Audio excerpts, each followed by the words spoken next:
Hi everyone, thanks so much for tuning in today. I'm Lisa Perlette and I am the Vice President of Sales at DIY Home Helper. I'm excited to speak to you today for a few minutes about why our product and our company is a good investment and tell you a little bit about what we're doing. But first, if you didn't see yourself or someone you know in the DIY home improvement humor, the memes that we showed just a moment ago, I want to share a story about my friend Adam. Now, Adam is a 31-year-old high school English teacher, and he recently bought his first home. That home needs new wood flooring in place of the old shag carpeting. It needs new stairs. It needs new lighting in the kitchen, and the master bathroom needs a new bathtub. And all of these renovations are giving Adam some serious anxiety because the extent of his home improvement resume more or less includes helping a friend paint his bedroom, and that was probably 3 years ago. So he's overwhelmed knowing where to turn for instructions, how to get help if he needs it. He needs some inspiration so that the projects turned out kind of creative and artistic. So this is where DIY Home Helper comes in. The average consumer's ability to design, build, and renovate around the house is often limited. Usually, homeowners are faced with scratching out ideas on napkins, unable to budget optimally for their next project, wondering what supplies they need, and whether or not they actually have the correct tools on hand for the task that faces them. Our app is intended for a niche market, and it bridges the gap for novice to moderately experienced do-it-yourselfers. DIY Home Helper LLC was founded in the fall of 2018 as a means to provide home renovation solutions. The company is positioned to be a premier DIY provider on the market. DIY Home Helper will allow users intuitive access to a user-focused database through the use of a mobile phone app. An annual subscription fee is required to access the vast array of content, but ultimately, our vision is to reduce stress for do-it-yourselfers while increasing their productivity through choice and personal satisfaction, and we want to do it all through the user-friendly experience within a mobile application. Our mission is to empower the do-it-yourselfer to envision an idea, create a dream, and build his or her own reality without barriers. DIY Home Helper has a presence in both the home improvement and mobile application industries. Home improvement is the older of the two industries, with the current estimated worth of about $400 billion. It is in a growth lifecycle phase. And just to speak to that point, in 2017, online sales for the home improvement industry and its products rose about 34% from the previous year to an astounding $20 billion. In contrast, the mobile application industry is relatively new. It's only about 10 years old, but the market growth in this industry has grown exponentially in that time. Revenue last year in 2018 was roughly $92 billion, with 2.995 billion smartphone users comprising the potential market. As of mid-2017, there were roughly 5.5 million apps available in various app stores, with in-app advertising spending expected to reach a considerable $247 billion in 2019. So we anticipate profitability without even considering in-app purchases. The app industry is segmented with a very low barrier to entry. Competition in the app industry is relatively low compared to other industries, in the sense that the field is still wide open for a variety of niche ideas and formats. The industry falls into the expanding segment of maturity, meaning that growth is high and market leaders are in flux.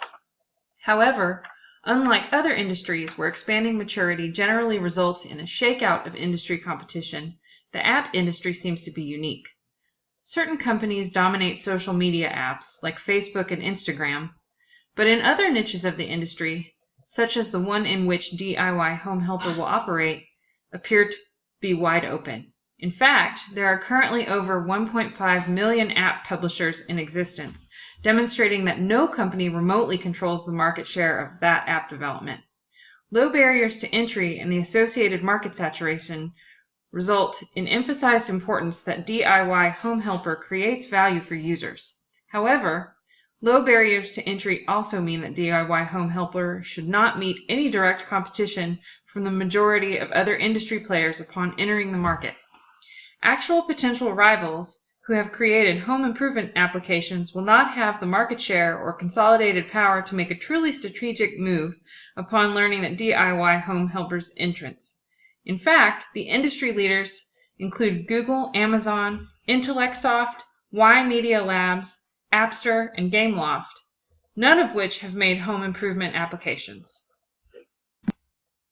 So earlier I shared a little bit about my friend Adam. Now Adam is 31 years old, so he falls right into the range of our target demographic. On a broader scale, we're hoping to reach consumers between the ages of 25 and 55 who own their homes and generally enjoy doing DIY home improvement projects. Our information indicates that these consumers have incomes ranging from $60,000 to $300,000 a year, and that they spend just shy of 2% of that income yearly on DIY home improvement projects. Our research also shows that these consumers are sensitive to price, convenience of purchase, and they appreciate good customer service as well. With employment on the rise, the consumer comfort scale increasing, and home buying on the rise, we think that we can grow and differentiate on these things for the foreseeable future. The primary advantage of DIY Home Helper is that all information and all supplies can be found within the interface of the app, something that has not been done by any potential competitor to date. Online sources have tutorials and general knowledge in one place, instructions in another, and inspiration and resources in yet a third location, and all of these resources lack features to buy supplies. Further, these resources do not provide customized project guidance for the customer. Several features of the app give DIY Home Helper an advantage over any existing competition. How-to videos, project instructions, project planning features, living documents of project reviews by past users, resident expert access for personalized advice and help, and material lists with the ability to purchase project supplies at a discount through our strategic partner. While some of these features could be available through other websites and competition, ours is the only interface that has one-stop shop mobile ability. Our survey results indicated from a total of 217 responses that individuals are generally satisfied with completing DIY projects themselves, and that helpful services are either non-existent or simply not known. The unique opportunity stemming from a void in the home renovation app marketplace is ideal for our services and will lead to greater satisfaction for the homeowner. DIY Home Helper's initial year will generate approximately $90,568 in revenue from in-app advertisement and customer subscriptions.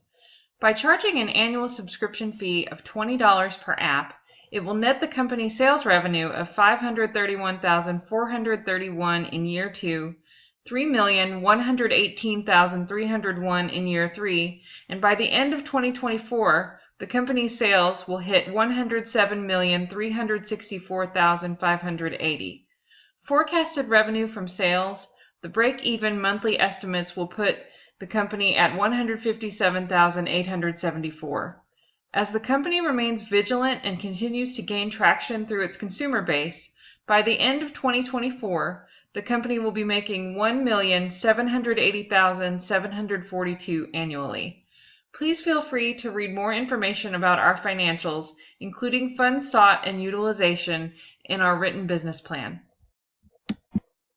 DIY Home Helper's management team is comprised of 6 co-founders whose roles are closely aligned within individual strengths, experience, and skills. You can see here at a glance that we are a diverse, credentialed, and talented team. At DIY Home Helper, we place strong value on the voice of the customer.